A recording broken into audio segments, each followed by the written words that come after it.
waaw jërëjëf déjà ñun bi ñu seetaanee émission bi li ñu njëkk a def comme constat mooy ñun dañ yaakaaroon ni liggéeyal waa Géejawaay liggéeyal waa Njaareem Limaamulaay moo ñu tax a jóg mais ñëwuñu pour régler ay problème de personne. émission bi yëpp boo ko seetaanee ba mu jeex da ngay gis ni le sieur Mbaye amul benn yoon boo xamante ne rek wax na ci loo xamante ne dina jëmale Njaareem Limaamulaay kanam jam ci le maire daan ni defut loolu waaye seen nekkinu boppam la wax ak ay ñoñam ci loolu nga gis ni ci la wax ba émission bi jeex. moo tax ñun xawoon nañu hésiter sax pour tontu ko parce que les querelles de personnes là wax dëgg yàlla cela ne nous intéresse pas mais comme nag ci Njaareem Limaamulaay lañ dëkk te dafay baax wolof mooy wax ni weddi du ragal mais teggi tuuma la donc moo tax ñu ni nañu ñëw indi ay éclaircissement yoo xamante ne moom moo am su fekkee xam na moom administration dama jàpp ni ki nga xamante ne moom mooy maire wala moom mooy président de la république wala moom mooy président wala moom mooy directeur général am na sañ-sañu affecté ñi nga xamante ne tey jii ñoom ñooy ay agent wam li ko war mooy mu xool agent bu nekk fi mu gis ni foofu la ëppalee njëriñ société bi mu yóbbu ko foofu donc man gisuma loolu lan moo ci arbitraire dañ maa affecté dañ maa jëlee un point A yóbbu ma un point B man honnêtement gisuma lan moo ci loolu wala ñoom dañoo am ay yoo xamante ne dafa wax ni bu leen kenn jële fi ñu nekk bu leen kenn affecté su fekkee loolu dafa am tamit ils n'ont qu'à brandir ces contrats là donc côté boobu moom vraiment loolu lañ ci doon wax en tout cas lépp loo xamante ne maire war na ko ci wàllum liggéey bi doxal ko liñ naan dina exercer la plénitude de la fonction loolu kenn du ko ci jëlee te loolu liggéeyal Njaareem Limaamulaay moo ko tax a jóg te dina ci taxaw bu baax a baax incha allahu rabbi. waaw kon su ma déggee bu baax mairie bi ñaari agent la am daal ñaari agent yooyu ñoom lañ jël affecté leen ñu ni de manière arbitraire te ma jàpp ni mairie bi ëppal na loolu ci ay agent ñaari agent yi waaw yi nga xamante merci beaucoup kon wax jaa ngi noonu kon dañoo àndoon ak le maire Baydi Seye yàlla na ko yàlla yërëm te jéggal ko yàlla na bur yàlla yeesal njéggalam ak yërmandeem ci kawam le maire Baydi Seye ñu àndoon ak moom ànd bu rafet nag dañuy ànd ak moom ba ànd bu rafet c'était en 2014 ñu dem élection ci bannière ànd soppi suñu gox ki nga xamante ne moom mooy Baydi Seye yàlla na ko yàlla yërëm jiite woon la liste majoritaire ki nga xamante ne moom mooy docteur Serigne Mor mii jiite woon liste bi nga xamante ne mooy la liste proportionnelle yàlla def ñu gagné en 2014 am nañu bari tey ñu ngi wax naan ñun ñooy njabootu Baydi Seye boobu ànduñu woon ak Baydi Seye bu leen sëñ Mor déggaloon sax kon dafay jàkkaarloo ak Baydi Seye xam nga maanaam waaw non damay wax rek c'est-à-dire lu nekk rek ak appam loolu dinañ ci ñëw très largement mais ñu bari ñoo xamante ne tey jii yaa ngi leen di dégg ñuy wax démb ànduñu woon ak Baydi Seye ñun fii la ñu fekk réunion yi man mii di wax ak yow maa daan bind PV yi ñu ko daan defee kër Baye Fall fële fi mu dëkkoon fële wetu kër Mama Soda Mbacke Cheikh Ndongo Gueye man mii maa doon bind PV yi kon li ma lay wax xam naa ko donc ba ñu àndee tamit ñu fal ki nga xamante ne sëñ Mor ni moom du yëkkati loxo mukk bu fekkee ki nga xamante ne mooy Baydi Seye dafa bëgg kon bu fekkente ne ànd rek la ñuy wax àndu nawle ak àndu ngor moom la ki nga xamante ne moom la sëñ Mor àndaloon ak ki nga xamante ne moom Baydi Seye léegi nag bi Baydi Seye bi yàlla defee li ko gënal li nga xamante ne am na ci sañ-sañ mooy mu ki nga xamante ne moom mooy Baydi Seye génn àdduna Serigne Mor ci boppam moo ko remplacé loolu la tamit loolu la yàlla dogal ci ñi nga xamante ne tey jii ñoom ñooy conseillers municipaux yi fal ko mu gagné li nga xamante ne moom mooy diggante bi nga xamante ne mun nañ ko jàppee ni mooy diggante bi nga xam ne mooy transitoire bi en attendant ñu dem aux élections pendant ce temps là agent yooyu ngay wax kenn ci ñoom daawul ñëw ci mairie bi kenn ci ñoom pointé wul ci mairie bi ñoom ñaar ñooñu nga tudd kenn ci ñoom rek pointé wul ci fi nga xamante ne moom mooy ci mairie bi dégg naa ko mu ni moom moo nekkoon le protocole du maire durant tout bi Baydi Seye génnee àdduna sëñ Mor ñëw nekk maire ba fii may waxe ak yow man sama bët bi musul tegu ci moom te man bu ma liggéeyiwul xëy na jamono yi peut-être dinaay raar ci mairie bi parce que wax dëgg yàlla dañu am suñu liggéey nekkuñu ay ñoo xamante ne dañuy nekk ci mairie bi dañuy liggéey bu ñu liggéeyiwulee ci la ñuy ñëw ci mairie bi mais sama bët bii musul tegu ci moom musul pointé ci mairie bi. donc su fekkente ne tey jii dañuy wax rek ci wàllum liggéey les textes du code du travail sont très clairs absence non justifiée loolu motif de renvoi la. absence non justifiée li ma lay wax ni je suis un apprenti syndicaliste li ma lay wax ni ce sont les textes qui le disent maanaam nga am absence boo xamante ne justifié wuloo ko nga war a ñëw pointé wuloo justifié wuloo absence boobu noonu loolu mën nañ la cee dàq te depuis lors ñoom defuñu ko kon ñoom bu fekkee am nañ koo xamante ne tey jii am na lu ñu war a wax du ñoom ñun la war a doon te mairie bi nag duñ fi nekk di fay ay nit ñoo xamante ne duñu liggéeyal commune bi loolu du nekk su fekkee loolu lañ bëgg on ne le fera pas mairie bi képp koo xamante ne dañ la ci jël nga di liggéey am un contrat bi di nga ko respecté boo ko respecté wul yoon dina dal ci sa kaw xam naa daa am lu mu yëg moo tax mu nekk di wër di telli di wax non dama jàpp ni comme moom dem na ba xelam dalatul parce que non seulement pointé wul mais fañ ko affecté tamit demu fa pointé ji donc xam naa dem na ba peut-être ay nit wax nañ ko wala dem na ba xelam dalatul moo tax muy wër di wax waaye loolu moom dans tous les cas le droit sera appliqué amul sikki sàkka les menaces ne passeront pas parce que ay menaces ay xoqatal yooyu on en a cure li nga xamante ne moo ñu ñor mooy liggéeyal askanu Njaareem Limaamulaay te loolu ci la docteur Serigne Mor nekk su doon boppam rek ak njabootam kon du soxla mairie bi ndax yàlla teral na ko démb tey doog a ñëw docteur Serigne Mor c'est un docteur di cadre de banque directeur de banque fondé de pouvoir partout où il a travaillé dans le privé bu doon un médiocre du nekk loolu un fondé de pouvoir dans le privé et dans les banques donc kooku su yàllaa ngi koy suturaal donc ñëwul ci mairie bi pour wut si lu mu am déedéet dafa ñëw ci mairie bi pour liggéeyal askanu Njaareem Limaamulaay liggéeyal askanu Njaareem Limaamulaay nag ñun ñëpp ñoo ci war a ànd ñoom ñoo ci war a jiitu su fekkee ñoom njabootu Baydi Sey la ñu wooyee seen bopp mais doomu Baydi Sey mu ngi ci mairie bi di liggéey doomu Geñoom mu ngi ci mairie bi di liggéey la famille biologique de Baydi Sey nous a soutenu def nañ meeting kër Baydi Sey avec docteur Serigne Mor pendant la campagne oui le problème waaw d'accord même su amee ñaari kër def nañ këram daal même bu amee ñaar ñeenti kër def nañ kër Baydi Sey njabootu Baydi Sey ñëw soutenir ñu sa famille biologique loolu kenn mënu ko dindi ñëw soutenir ñu ànd ak ñun ñu def meeting këram mais loolu yëpp amul njëriñ tey jii xam nga lan moo am njëriñ mooy les élections passé na xam nga lan moo xew léegi liggéeyal Njaareem Limaamulaay te loolu ci la ñuy woo toute la population de Njaareem Limaamulaay les agents mais su fekkee xam nañ administration les agents n'ont même pas besoin d'accéder ci ki nga xamante ne tey jii moom mooy directeur général wala le maire wala et cetera mais il y a des chefs de service il y a des chefs de division il y a des directeurs fonctionnels le DRH est là-bas pourquoi ñu bëgg rek il faut qu'on soit autour du maire pour lan pour Tamba non c'est-à-dire non j'ai bien je réponds ma question j'ai pas dit autour du maire j'ai dit autour d'une table mais tous les agents autour d'une table ci ak maire bi xam nga j'ai dit que waaw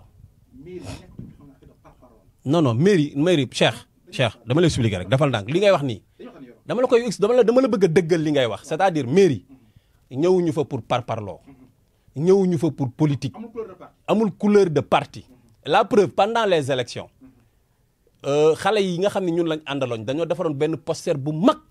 bu ki nga xamante ne moom mooy sëñ Mor ñu ni dañ koy takk ci mairie bi mu nekk propagande ñu ni dañ koy parce que poster bu ñu ko takkoon ci mairie bi dina jóge ci kaw wàcc ba ci suuf maire ci boppam moo taxaw mu ni fii moom institution la bu ñuy politique nañ ko dem yóbbu ci biti ñu jël poster bi yóbbu ko këram takki ko fa donc ñun ñoo la gën a xam ni mairie ñëwuñu fa pour politique ñëwuñu fa pour parparloo dañoo ñëw pour liggéeyal askanu Njaareem Limaamulaay loolu moo yëkkati ki nga xamante ne moom mooy Serigne Mor. xam nga ndénkaan moom xam nga maire bi ci boppam moom mooy officier d'état civil ci commune bi moom ci boppam mooy officier d'état civil bi en premier donc ndénkaan nag ki nga wóolu gis nga bu ñu naxante man je suis un syndicaliste je défends les travailleurs bugguma ñu dàq kenn mais travailleurs yi tamit nañuy liggéey di respecter seen horaire man je suis contre ñu dàq kenn ku ci nekk contrat bi nga am na nga ko respecter mais les postes stratégiques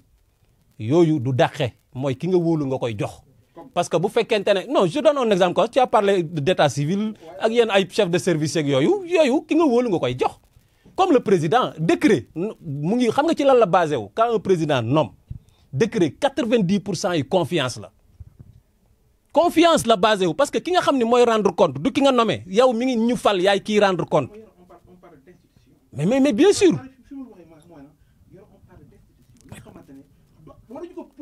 non je suis entièrement en phase avec toi léegi su fekkee léegi leneen waaw waaw acca bismillah je suis d'accord xam nga Cheikh gis nga boo demee état civil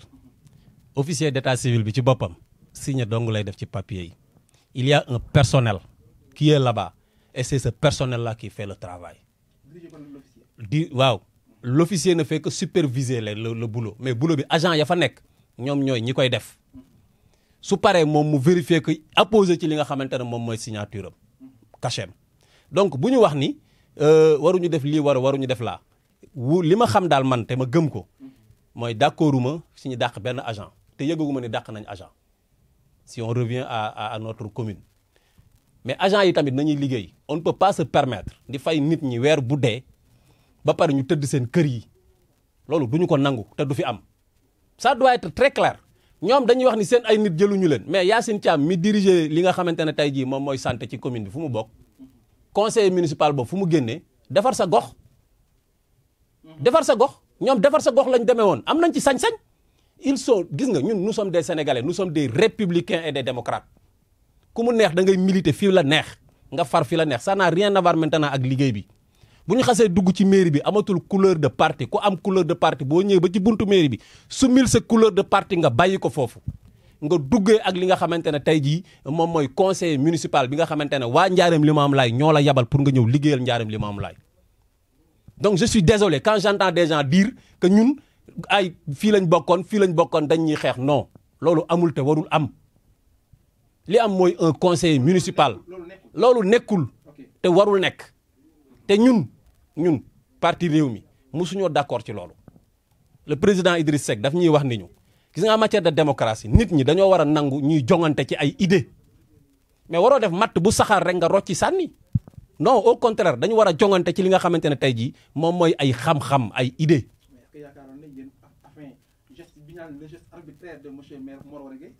geste arbitraire mooy lan léegi merci beaucoup merci beaucoup chef de protocole encore une fois de plus du nomination la moom li nga xamante ne ci lañ ko jël du chef de protocole na la génneel contrat am c'est un syndicaliste qui te parle il est conseiller il est agent municipal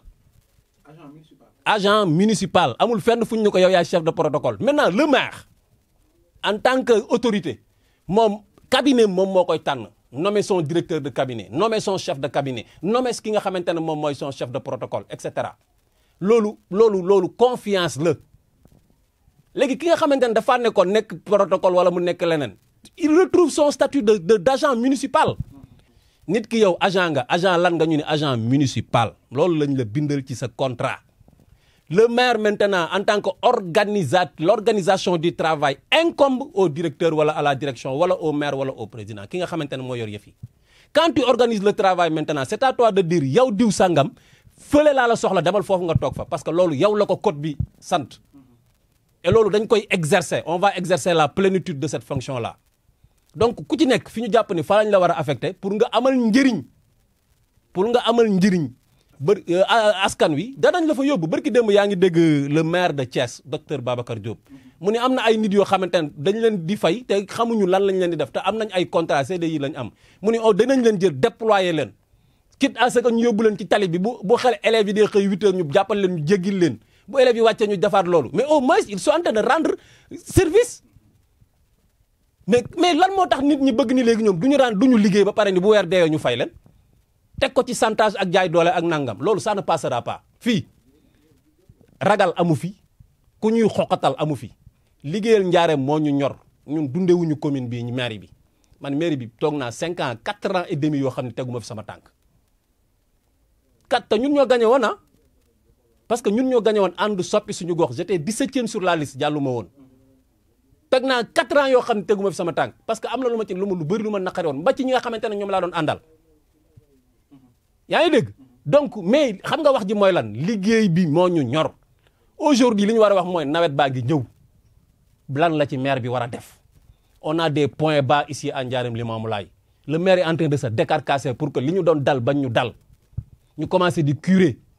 commencer di def yu mel noonu yooyu c'est ça les enjeux maire mu ngi doog a jóge fi nga xamante ne tey ji mooy Africité bi on a 2 conventions là-bas yoo xamante ne bu ñu ñëwee dinañ ñu dimbali barki Dembo Ndiaye la ay partenaires ñëw des Français pour dimbali ñu ci li nga xamante ne moom mooy marché Mame Diarra ce sont ces projets là mairie commune baa ngi nii lëndëm nous voulons que cette commune là soit éclairée c'est ça les enjeux de l'heure aujourd'hui commune baa ngi nii amuñu xaalis moo fi amul parce que ñun suñu commune bi commune bu ndaw la marché Ndiarème la ñu am léegi li ñu am ci ay ressources ñu bëgg ko fay ay nit yoo xamante ne léegi dañuy tëdd seen kër yi pendant ce temps là population bi toog di ñuy xaar on ne le fera pas on ne va pas le faire waaw waaw mais vraiment di remercier ñëpp rawatina waa Ndiarème Limamoulaye di leen wax ni rek le maire docteur Serigne Mor Woré Gueye lenn rek moo ko ñor damay wax toujours bu doon boppam ak njabootam rek mu dem toog këram ndax yàlla suturaal na ko may na ko lu mu dundee ba ay njaboot ay doomam dund ci kon bu doon loolu rek moo ko ñor mu dem toog këram nekk ci boppam comme ñu bëri ni mu koy defee ni ñu koy defee mais mu jël engagement ni man fii laa màggee jàngee école 18 jàngee ci Limamoulaye jàngee et cetera am bac dem jàngi ñëw li ma bëgg mooy li ma sama société jox ma delloo ko su ko neexoon mu dem liggéeyi donc foofu la ñuy woo ñëpp rawatina tous les agents municipaux fii xaaj ak seen amu fi njabootu Baydi Seye kenn mënuñu cee génnee njabootu Baydi Seye parce que ba ñuy ànd ak moom wallahi metti woon na lool 2014 metti woon na trop benn oto lañ amoon te oto docteur Serigne Mor la woon bu ñu ñëw ñu taf ci affiche yi jënd essence ñu def ci ñuy wër Ndiarème Limamoulaye ñi ci des ñëpp dañuy dox booba metti woon na yàlla may ñu ndam leneen topp ci HCCT bi topp ci ak leneen dem nañ ba àndatuñu ci wàllum politique mais terewul ñu ànd ci ngor durant lépp li fi Baydi Seye nekk bu lu xew day wax sëñ Mor jiiteel kon ñaar ñooñu kenn mënu leen a tàqale kenn mënu leen jaxase sëñ Mor daf koy wax Baydi Seye professeur am la woon lycée Blaise Diagne kon kooku ku ko jox cër la kon Baydi Seye ñu ngi koy ñaanalaat yàlla mu yërëm ko te jéggal ko mais li am solo tey jii mooy nañu ànd ñu liggéey Ndiarème Limamoulaye il y a beaucoup de choses à faire ici nekk fi ay këral ay man fii laa bokk ak fële laa bokk non ay na ci Alioune Sall wax na ci diw sàngam wax du yooyu mooy régler problème yi Alioune Sall du régler commune bi le président du ñëw di régler commune bi doomi commune bi ñoo koy régler kon ñun ñëpp nañu ànd ñu futteeku doon benn problème yaa ngi nii bari suuf saa ngi nii li ci gars yi def kenn xamul nu mu toll buñ ko waxoon tey mbir musiba am génn na àdduna ñu sàcc cachet def ci ay signature nous avons ces documents là li nga xamante ne moom lañ def ci suuf si les documents sont là mais dafa am loo xamante ne tey jii boo ko waxee ñu ni kii Baydi Seye lay xeex waaw mais dama lay wax rek non dama lay expliquer rek dama ni la loolu non on duñu fi nekk di protéger kenn on va protéger personne li nga xamante ne moom la commune bi moom te muy alalam muy alal waa commune bi du ñu nangu kenn saax-saaxee ko ak koo mën a doon ça moom c'est clair net et précis gis nga tey jii bu fekkoonte ne rek dañoo bëgg a yàq wala ñu bëgg a wax nangam ak nangam on allait organiser une conférence de presse comme ni ko docteur Babacar Diop defee mais fii ñun ñëpp ñoo dëkk ñun ñoo bokk lépp donc il y a eu des choses yoo xamante ne ñoom ñoo ko def xam nañ ko bu baax dafa ñu jinne jàpp leen et les preuves sont avec nous ci sama téléphone bii mais am na loo xamante ne tey jii li am solo mooy nañu ànd ñu xool naka la ñuy def ba li Ndiarème Limamoulaye moom ñu delloo ko ñu xool nan la ko askan waa Ndiarème Limamoulaye yëpp di bokkee te mu jëriñ ñu. en tout cas man damay wax. parce que tuddee ko trahison par exemple nga ne waaw naa ndax yow ba ci quelques jours maanaam nga ne déedéet est-ce que tuddee ko trahison par exemple. xam nga man je gère la communication au niveau de Ndiarème Limamoulaye du parti Rewmi le parti Rewmi n'a jamais été d'accord amul fenn fu ñu wootee réunion ñu toog ñu ni ñun dañuy soutenir candidature Baydi Seye et on l'avait publié à l'époque sur notre page Facebook le Rewmi Ndiarème Limamoulaye ñun dañu am discipline de parti et les leaders nos leaders dañu wax lu leer ànd bu rafet mais nag da ngeen ñu déglu ci wàllum candidature yi ñun ki nga xamante ne mooy sëñ Mor moo nekkoon suñu candidat ñun waa Rewmi mais musuñu ko wax ni ko musuñu génn fenn ni notre candidat c'est sëñ Mor waaw dama lay expliquer parce que li nga wax ni c'est extrêmement important donc vraiment donc ñun musuñu wax ni génn fenn ndax discipline de parti moo ñu tënkoon moo tax génnuñu ni sëñ Mor mooy suñu candidat fi ñu ko war a waxee nag au niveau de notre parti wax nañ leen ni ñun sëñ Mor mooy suñu candidat ñu layal ko nag ni en 2014 l'APR avait perdu ñun ñoo gagné woon ànd soppi suñu gox le parti au pouvoir avait perdu et je ma wax la ni la c'est la première fois que parti au pouvoir gagnait la mairie de Ndiarème Limamoulaye ñun ñoo ko gagné en 2014 ñoo ko gagné waat en 2019 xaw ma 22 par la grâce de Dieu donc le réew mi amul benn déclaration bu réew mi musa def ni Baydi Seye mooy suñu candidat amul ça doit être très clair malgré nag que ñun non daw ma question bi question bi lan la kon man du ma daw question non